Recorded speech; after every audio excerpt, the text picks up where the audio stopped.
Hello friends, welcome to Gurukul classes. आज हम यहाँ पे अपना प्रैक्टिस सेशन का पार्ट 17 और एक्टिव एंड पेशिव वॉइस का पार्ट 1 लेके आए हुए हैं, जो आपके एग्जाम के पॉइंट ऑफ व्यू से बहुत इंपॉर्टेंट है। जानते रहिए इसमें हर साल आपके एग्जाम में क्वेश्चन पूछे जाते हैं और क्वेश्चन जो होते हैं वो टू टाइप से पूछे जाते हैं, या तो आपका एक्टिव से पेशिव बनाने के लिए आता है या फिर पेशिव से एक्टिव बनाने के लिए। और उसमें आपको एक्चुअल में चेंज नहीं करना होता, पहले से ही चेंज किया हुआ होता है, आपको पहचानना होता है। उसमें 4 ऑप्शन होते हैं, 4 ऑप्शन में कोई एक ऑप्शन सही होता है और आपको सही ऑप्शन को चूज करना होता है। तो आइए सेंटेंस को शुरू करते हैं तो आपको ज्यादा समझ में आएगा।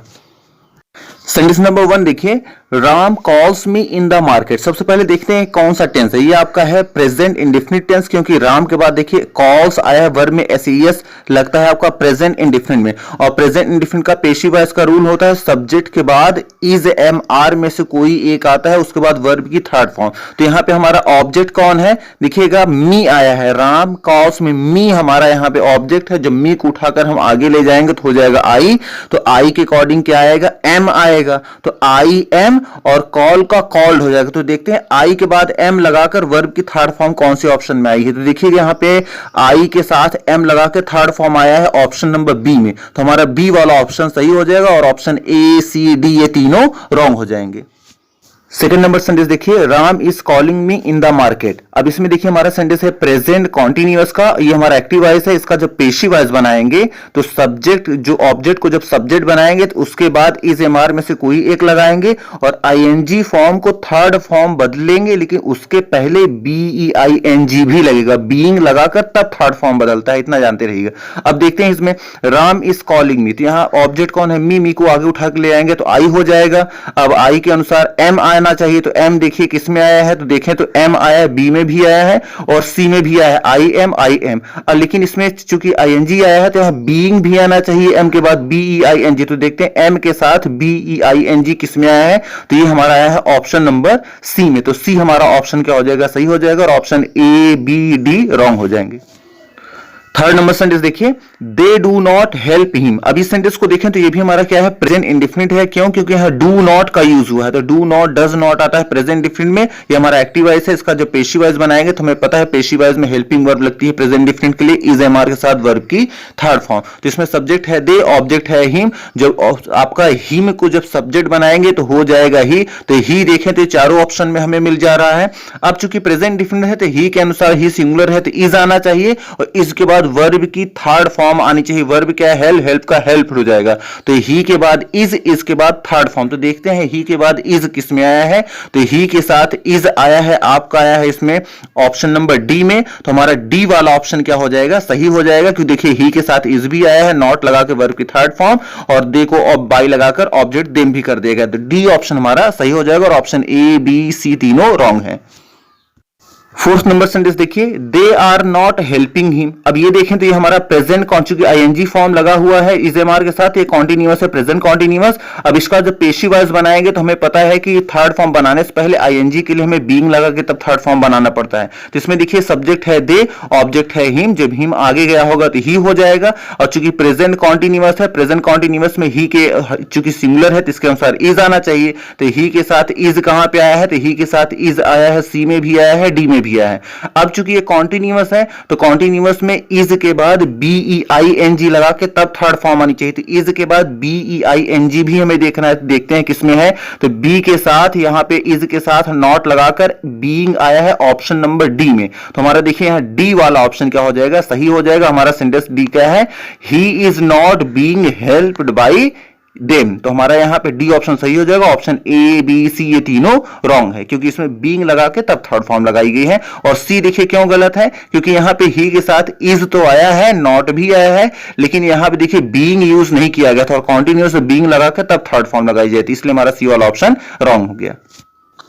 फिफ्थ नंबर सेंटेंस देखिए, you invited me in the party. You invited, invited देखिए है वर्ब की सेकंड फॉर्म और वर्ब की सेकंड फॉर्म आती है पास्ट इंडेफिनिट टेंस में। इसका मतलब हमारा ये सेंटेंस पास्ट इंडेफिनिट का है। अब इसका जो पेशिव वॉइस बनाएंगे तो हमारा पेशिव वॉइस का रूल होता है पास्ट इंडेफिनिट का, सब्जेक्ट के बाद वॉज या वर, वॉज आता है सिंगुलर के लिए और वर आता है प्लूरल के, और वॉज या वर के बाद डायरेक्ट वर्ब की थर्ड फॉर्म लगाते हैं। तो हमारा यहां सेंटेंस देखेंगे, यू सब्जेक्ट हो गया एक्टिव वॉइस में, इनवाइटेड हो गया वर्ब, मी हो गया ऑब्जेक्ट। मी को जब आगे उठाएंगे तो आई, तो तो आई के साथ वॉज लगा के थर्ड फॉर्म आना चाहिए, तो आई वॉज इनवाइटेड होना चाहिए। तो देखेंगे आई के बाद वॉज लगा के वर्ब की थर्ड फॉर्म किसमें है, तो आई के साथ वॉज लगा के थर्ड फॉर्म आया है ऑप्शन नंबर सी में। देखिए I was invited by you in the party, हमारा सी ऑप्शन सही हो जाएगा, option A B D wrong हो जाएंगे।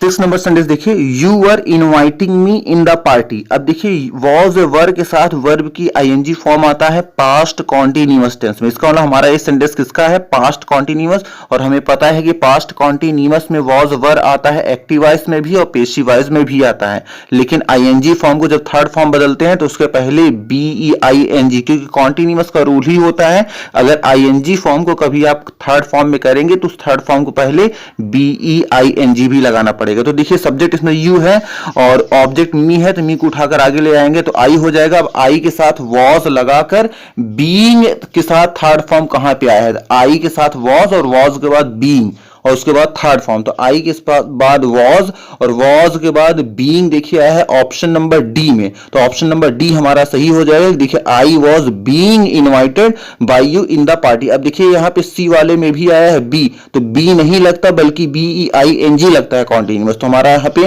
डी ऑप्शन सही हो जाएगा, ऑप्शन ए बी सी यहाँ पे रॉन्ग हो जाएगा। एक चीज और ट्रिक जानते रहिएगा, चूंकि आईएनजी फॉर्म आता है तो आईएनजी में क्या लगेगा, बी लगेगा, बी या बी, तो जानते रहिए आईएनजी जैसे इनवाइटिंग है तो उसमें आईएनजी आया है तो बी में भी आईएनजी लगा होना चाहिए तभी बीइंग बनेगा, तो और बीइंग कहां पे है, ऑप्शन नंबर डी में, तो हमारा डी ऑप्शन सही हो जाएगा, option A B C wrong हो जाएंगे। 7 नंबर सेंटेंस देखिए, I shall meet you tomorrow.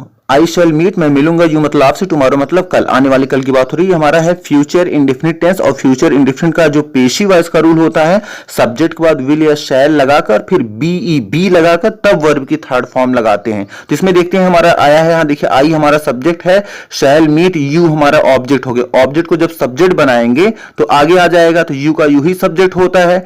अब आई वी के साथ शैल लगता है, बाकी सभी के साथ विल लगता है, तो यू जब सब्जेक्ट बनेगा तो यू के बाद विल भी आना चाहिए, तो यू के बाद विल देखते हैं कहां पे आया, तो यू के बाद विल देखिए बी में भी आया, सी में आया, फिर डी भी आया। अब इसके बाद विल के बाद बी लगाकर तब थर्ड फॉर्म होना चाहिए बीई, तो बीई कहां आया है देखिए, तो बीई आया है ऑप्शन नंबर बी में, बी लगाकर वर्ब की थर्ड, तो बी हमारा ऑप्शन सही हो जाएगा। और देखिए सी क्यों गलत है, क्योंकि विल के बाद बीईआईएनजी लगा है, तो विल के बाद बीइंग नहीं लगता, सिर्फ बीई लगता है, तो हमारा इसलिए सी रॉन्ग हो गया। और डी इसलिए रॉन्ग हुआ क्योंकि बी डबल ई एन वहां बीन आया, तो बीन भी नहीं लगता ना, तो बीइंग लगता है, सिर्फ बीई बी लगता है, और बी कहां आया है ऑप्शन नंबर बी में, तो बी हमारा ऑप्शन सही हो जाएगा और option A C D wrong हो जाएंगे। 8 नंबर सेंटेंस ठीक है, Raman will not call you tomorrow. ये भी हमारा सेंटेंस है फ्यूचर इंडेफिनिट का नेगेटिव, सब्जेक्ट है इसमें रमन और ऑब्जेक्ट है इसमें यू। यू को जब सब्जेक्ट बनाएंगे तो यू आगे आ जाएगा, और हमें पता है कि आई विल के साथ शैल लगाते हैं, बाकी सभी के साथ विल रहता है, इसलिए यू के बाद भी विल आएगा। तो देखते हैं यू के बाद विल कहां आया है, तो यू के बाद विल देखिए है, बी में भी आया, सी में भी आया और डी में भी आया। अब हमें पता है चूंकि देखिए सेंटेंस में नॉट आया है क्वेश्चन में, तो नॉट भी लगा होना चाहिए, तो देखिए नॉट किस में आया है, इसके बाद विल के बाद नॉट भी आना चाहिए, तो विल के बाद देखिए नॉट आया है, बी में भी आया है और सी में भी आया है, तो इसका मतलब बी या सी में से ही कोई ऑप्शन हमारे सही होंगे। अब इसमें देखिएगा चूंकि हमारा इंडेफिनिट है तो उस थर्ड फॉर्म के पहले बीई भी लगा होना चाहिए, नॉट के बाद बी लगा के थर्ड फॉर्म आना चाहिए, तो देखते हैं नॉट के बाद बीई बी कहां है, तो देखिए ऑप्शन नंबर हमारा बी में आया है बीई बी और उसके बाद थर्ड फॉर्म आया, तो हमारा ऑप्शन नंबर बी सही हो जाएगा। और सी इसलिए गलत है क्योंकि यहां बीइंग हो गया, तो बीइंग नहीं लगता बल्कि बीई बी लगता है, तो हमारा ऑप्शन नंबर क्या हो जाएगा, बी सही हो जाएगा, ऑप्शन ए सी डी तीनों रॉन्ग हो जाएंगे।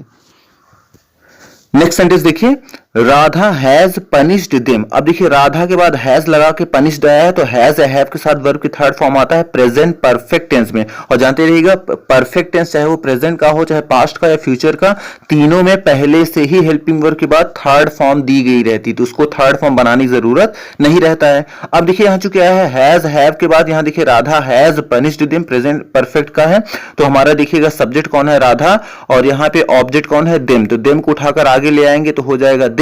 अभी तक राधा सिंगुलर थी तो हैज आया, लेकिन हमें पता है कि प्लूरल आने पर प्रेजेंट परफेक्ट में हैव लगाते हैं, सिंगुलर के लिए हैज और प्लूरल के लिए हैव। तो देखते हैं दे के बाद हैव कहां आया है, तो देखिए दे के बाद हैव आया है, ऑप्शन नंबर बी में आया है, ऑप्शन नंबर सी में, इसका मतलब दो में से कोई एक होगा। अब इसके बाद देखिएगा थर्ड फॉर्म के पहले बी डबल ई एन भी आना चाहिए परफेक्ट टेंस में। तो हम देखते हैं कि हैव के बाद बी डबल ई एन कहां पे आया है, तो बी डबल ई एन आया है, बी ना है ऑप्शन नंबर सी में। तो हमारा सी ऑप्शन क्या हो जाएगा, सही हो जाएगा। ऑप्शन ए बी डी ये तीनों रॉन्ग हो जाएंगे। देखिए बी वाला हमारा इसलिए रॉन्ग हो गया क्योंकि सिर्फ बी ई आया है, तो बी ई बी नहीं लगाया जाता, बी डबल ई एन लगाया जाता है थर्ड फॉर्म के पहले परफेक्ट टेंस में, फिर चाहे वो प्रेजेंट का हो चाहे पास्ट का या फिर फ्यूचर में, और वो हमारा ऑप्शन है सी। तो सी हमारा ऑप्शन सही हो जाएगा। 10th नंबर सेंटेंस देखिए, आई हैव ऑनर्ड हर। अब देखिए भी हमारा सेंटेंस चूंकि हैव के बाद थर्ड फॉर्म आया तो हैज हैव के बाद थर्ड फॉर्म आता है प्रेजेंट परफेक्ट में। इसका मतलब हमारा ये भी सेंटेंस क्या है, प्रेजेंट परफेक्ट है। सब्जेक्ट देखिए आई आया है, ऑब्जेक्ट रूप में हर है। अब हर को उठाकर जब आगे ले आएंगे तो हर का हो जाएगा शी। तो देखते हैं शी किसमें ऑप्शन है, तो देखें सी तो तीनों में ऑप्शन आ गया। अब देखिए चूंकि प्रेजेंट परफेक्ट है तो उसके हमें पता है कि सिंगुलर के लिए हैज आता है और प्लूरल के लिए हैव आता है प्रेजेंट परफेक्ट में। तो सब्जेक्ट हमारा सी हो गया, सी सिंगुलर है। इसके बाद अब हैज आना चाहिए, तो हैज देखते हैं किसमें है, शी हैज किसमें आया है, तो शी हैज आया है, देखिए बी में भी आया है, शी हैज आपका सी में भी आया है, शी हैज आपका डी में भी है। लेकिन इसके बाद बी डबल ई एन भी आना चाहिए, तो बी डबल ई एन के साथ थर्ड फॉर्म किसमें आया है, ये आया है ऑप्शन नंबर बी में। देखिए she has been honoured by me, तो हमारा बी वाला ऑप्शन सही हो जाएगा। ऑप्शन ए सी डी ये तीनों रॉन्ग हो जाएंगे। 11 नंबर सेंटेंस देखिए, यू हैड रिवॉर्डेड राहुल। तो देखिए हैड के साथ थर्ड फॉर्म आता है पास्ट परफेक्ट में, और जानते रहिएगा हैड पास्ट परफेक्ट में एक ही हेल्पिंग वर्ब होती है, वो सिंगुलर के लिए भी हैड आता है और प्लूरल के लिए भी हैड ही आता है। तो देखिए यू हमारा सब्जेक्ट हो गया और राहुल हो गया ऑब्जेक्ट। राहुल को उठाकर आगे ले आएंगे तो राहुल हमारा सब्जेक्ट बन जाएगा, और चूंकि हमारे पास हैड ही एक ही हेल्पिंग वर्ब मिलती है आपका पास्ट परफेक्ट में, इसलिए राहुल के बाद हैड ही आना चाहिए। तो देखते हैं राहुल के बाद हैड किस ऑप्शन में आया है, तो राहुल के बाद देखिए हैड आया है ऑप्शन नंबर बी में भी और ऑप्शन नंबर सी में, इन दोनों में से ही कोई एक होगा। अब चूंकि परफेक्ट टेंस है तो हमें पता है कि थर्ड फॉर्म के पहले हमेशा बी डबल ई एन मिलता है। तो हम देखेंगे कि बी डबल ई एन कहां पे है, तो बी डबल ई एन आपका मिल गया देखिए ऑप्शन नंबर बी में। तो हमारा ऑप्शन नंबर बी क्या हो जाएगा, सही हो जाएगा। हमारा सेंटेंस देखिए क्या है, Rahul had been rewarded by you, तो बी ऑप्शन हमारा सही हो जाएगा। ऑप्शन ए सी डी ये तीनों रॉन्ग हो जाएंगे। 12th नंबर सेंटेंस देखिए, I shall have welcomed him. तो हमें देखिए इसमें है आई शैल हैव, जानते रहिएगा जब भी विल या शैल के बाद हैव लगाकर वर्ब की थर्ड फॉर्म दिख जाए तो समझिएगा ये सेंटेंस हमारा है फ्यूचर परफेक्ट का, और फ्यूचर परफेक्ट में पहले से ही थर्ड फॉर्म रहती है। अब इसको करना क्या है, देखिए सब्जेक्ट हमारा है आई और ऑब्जेक्ट है हमारा हिम। तो जब सब्जेक्ट आई वी होता है तो आई वी के साथ शैल लगाते हैं, और बाकी इस आई वी के अलावा कोई दूसरा सब्जेक्ट बनता है उसके साथ विल लगाते हैं। तो जब हिम को उठाकर आगे ले आएंगे तो हिम का ही हो जाएगा, और ही के साथ क्या आना चाहिए, विल आना चाहिए। तो ही के साथ विल देखते हैं कहां पे आया है, तो ही के साथ विल देखें तो चारों ऑप्शन में आया है। अब क्या है, चूंकि देखिए यहां हैव भी आया था तो विल के बाद हैव भी आना चाहिए। तो विल के बाद हैव देखिए किस ऑप्शन में आया है, तो विल के बाद हैव आया है, ऑप्शन सी में भी आया है, डी में भी आया है। अब चूंकि ये परफेक्ट टेंस है तो हैव के बाद जो थर्ड फॉर्म आनी चाहिए उसके पहले बी डबल ई एन भी होना चाहिए। तो थर्ड फॉर्म के पहले हैव और थर्ड फॉर्म के बीच में देखना है बी डबल ई एन कहां है, तो बी डबल ई एन देखिए आया है ऑप्शन नंबर डी में, he will have been welcomed by, यहां पे मी हो गया। तो हमारा डी ऑप्शन सही हो जाएगा। ऑप्शन ए बी सी ये तीनों रॉन्ग हो जाएंगे। तो मे भी आपको आइडिया लग गया होगा कि कैसे सेंटेंस जो आपको 4 ऑप्शन मिलेंगे कैसे आपको चूज करना है कैसे नहीं। इसको बार बार प्रैक्टिस करते रहेंगे तो आप ऑलरेडी बहुत इजीली उसको पहचान लेंगे। तो मे भी आपको सारी चीज समझ में आ गई होंगी। अगर सारी चीज समझ में आ रही है तो प्लीज वीडियो को लाइक करना और चैनल को सब्सक्राइब करना न भूलें। And thank you very much for watching this video. Thank you.